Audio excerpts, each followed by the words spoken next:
Shalom, pendalaman Alkitab Clearside. Yehezkiel 48 disadur dari santapan harian. Tanah pusaka, kota yang baru.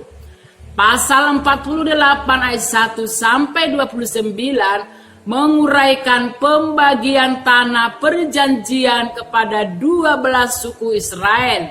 Suku Lewi tidak mendapatkan tanah pusaka. Untuk mempertahankan jumlah 12 suku Yusuf diwakili oleh dua putranya Efraim dan Manase yang masing-masing mendapatkan wilayah tersendiri. Setiap suku memperoleh wilayah horizontal dengan perbatasan timur dan barat yang sama. Pembagian ini merupakan langkah konkret untuk menyatukan kembali seluruh suku Israel. Wilayah 12 suku Israel dibagi dua oleh wilayah persembahan khusus. Teruma mencakup wilayah kudus, wilayah imam, wilayah orang Lewi, dan wilayah tidak kudus, kota wilayah raja. Kata tidak kudus menunjukkan kepada wilayah umum untuk seluruh kaum Israel. Wilayah kota dikelilingi oleh tanah lapang yang akan digunakan sebagai tempat tinggal dan tanah pertanian untuk sementara waktu bagi para pendatang yang akan beribadah di Bait Suci. Sisa tanah timur dan barat kota menjadi sumber nafkah para pekerja kota yang berasal dari seluruh suku Israel. Berarti tidak ada suku yang lebih diistimewakan oleh Allah. Setiap orang mempunyai akses yang sama ke Bait Suci. Sekitar 6-7 km di selatan Bait Suci terletak kota baru. Yerusalem yang dibangun oleh tangan manusia telah hancur. Saat ini Allah akan mendirikan sebuah kota yang panjang dan lebarnya sama dengan 4.500 hasta, kurang lebih dari 2.250 meter, dan dikelilingi tembok dengan 12 pintu gerbang. Kota itu menyandang nama baru, yaitu Yahweh Samha, Tuhan hadir di situ.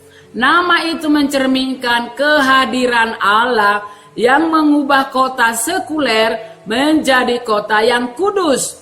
Allah hadir bukan hanya di Bait Sucinya, tetapi juga dalam hidup kita sehari-hari.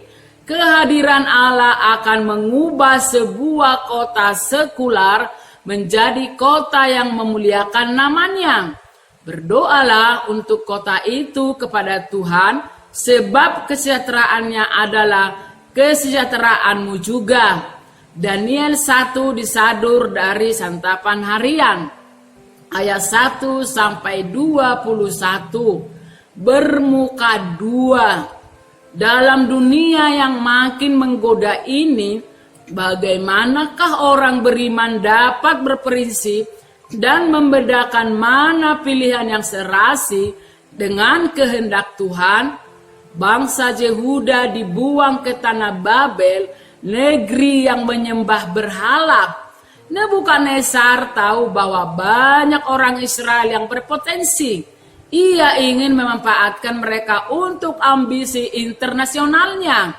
Raja tentu tidak ingin nasionalisme Israel tetap melekat. Itu membahayakan Babel. Maka Babel berusaha mencuci otak mereka. Caranya mendidik mereka agar memiliki pola pikir Kasdim.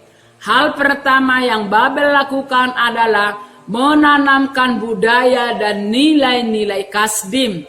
Dimulai dengan mengajarkan bahasa dan tulisan Kasdim.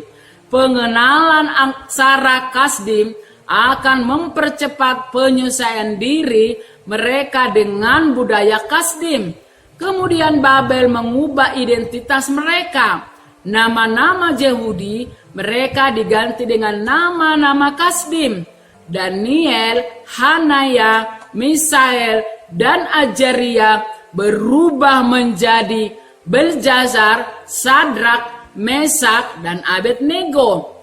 Hal terakhir adalah mengubah gaya hidup para tawanan. Mereka diberi santapan dan minuman raja. Sungguh menarik memperhatikan bahwa Daniel dan rekan-rekannya menyetujui nama baru mereka. Mereka juga tidak menolak pendidikan yang diberikan. Namun ketika harus mengubah gaya hidup, mereka menolak. Mereka tahu bahwa santapan itu telah dipersembahkan terlebih dulu kepada sesembahan Babel. Dan ini bertentangan dengan imam mereka.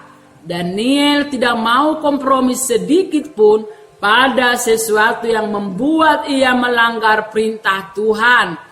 Ia harus lebih taat kepada Tuhan daripada kepada manusia.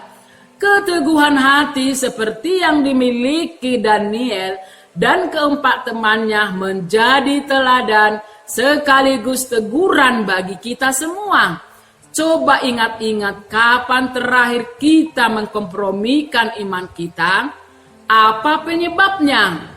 Mari belajar dari Daniel. Bahkan ketika benar-benar menjadi minoritas, mereka berani menentukan sikap hidup dan menyatakan kebenaran. Amin. Terima kasih. Tuhan Yesus memberkati.